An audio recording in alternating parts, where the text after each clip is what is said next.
about you, but I love beer. That's why our first stop on today's episode in Bellevue, Iowa is right here at Ridge Brewing.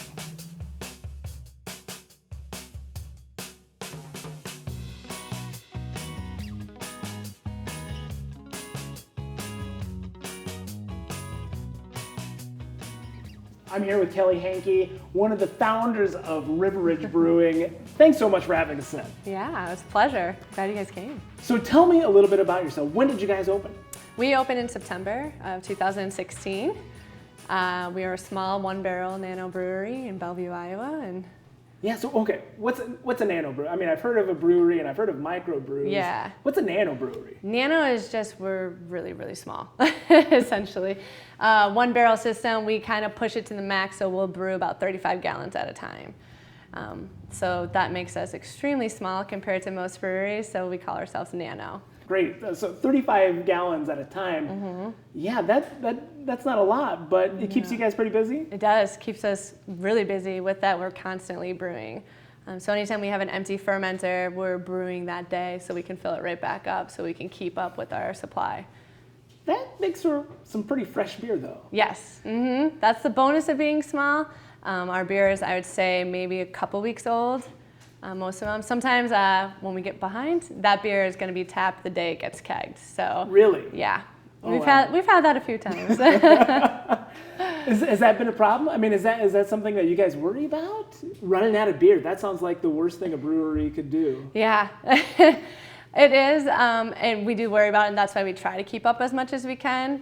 But luckily, we are a good core group of locals, and people understand, if we're sold out on something, we do have other beers that you can sub in for those, but it will usually be right back on tap the following week. Yeah, I mean, you've got a pretty good local base here in Bellevue, Iowa. Mm-hmm. Is that something that you found to be interesting? I mean, did you know that you had this market waiting to be tapped as far as having a solid group of people wanting to come in here and drink craft beer on a daily basis? No. I mean, I knew we would have the local support because all four of us are born and raised in Bellevue. But the local group of people that come out and support us on the weekly basis, it's amazing. It's perfect. And it makes this even better because it truly is a community bar. Wonderful. Well, I don't know about you. I'm ready to try some beers. Yeah. Hit me. What do you got here? So we have 7 of our own beers on tap. Anywhere from a Belgian wit to an oatmeal cream stout, an IPA, pale ale, you name it, we pretty much have. I do love a good IPA. Okay. So let's start there. Yeah. So tell me a little bit about that. So our IPA is pretty well balanced.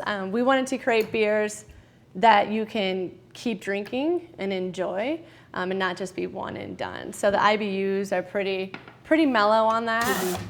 Mm-hmm. Like I said, big malt backbone. So it's pretty palatable, pretty easy to drink. Right, yeah, it doesn't have a real big bite to it. No. That you'd find with some IPAs. Yep, we have the 3 different hops that we put in this one, Citra, Cascade, and Centennial. And then it's dry hopped with the Citra, so it gives a little bit of a citrusy nose to it. Some say grapefruit. Right, so tell me a little bit more about how do you guys come up with your recipes? Went back to our home brewing days. My brother, we home brewed in his basement. And that's where we got started. And we would just kind of come up with beers that we liked, and drink, and we knew what we kind of wanted to have. And then we just started playing around with different recipes, 5 gallons at a time, and would take it to our family and be like, what do you guys think? And go off of that. And after they got over the free beer aspect, yeah. Then they could really give you some really solid notes. Has there been a learning curve jumping from 5 gallons to 35 gallons? Tell me a little bit about that. All around, it's just always a learning curve. Everything you do, you think your consumers, and then they come in and they say something. It's like, that's a good idea. We should try that. And that's really good. What else do we have? Hit me with another one. Dealer's choice. Dealer's choice. Ooh. So I'm a big fan of our pale ale. So we call it Iowa Bale Ale. Iowa Bale Ale. Being that we're in a farming community, and we have family farms, so everything in the tap room, wood, everything all came from Grandpa's barns. Really? And the spent grains that we have left over from brewing go right back out to that farm to feed the cows. Yeah, that's nice and light. Mm-hmm. Yeah. This one, craft beer fans that we take to beer festivals and everything, this has been their favorite one of ours. Yeah, so have you been going to a lot of festivals? We've been to a few. Try to do as many as we can, but like we said, the supply and demand is an issue, and keeping up with our own tap room. So sometimes taking 4 kegs to a festival isn't always feasible for us. We try to get out there. Yeah, I mean, getting out there, because this is beer that's worth sharing. It really is. Hey, thanks. So, what's the next? I mean, what's next? Are we going to be seeing Ridge Brewing in every Hy-Vee from here to Kingdom Come, or what? I mean, what's your guys' long-term goals?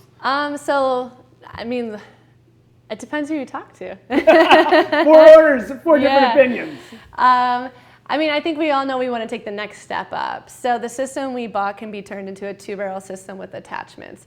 And we definitely are planning on doing that maybe end of 2017, early 2018. This year, this summer, we did buy a canning system. Oh, really? Very similar to like a crawler that you would see getting filled. We can do the same, but we do 16-ounce cans. So we do have those cans available to sell here. Filling them up one at a time. That's a time-consuming process. Yes, it's when we say family operated, it truly is. It's everybody in the family is lined up.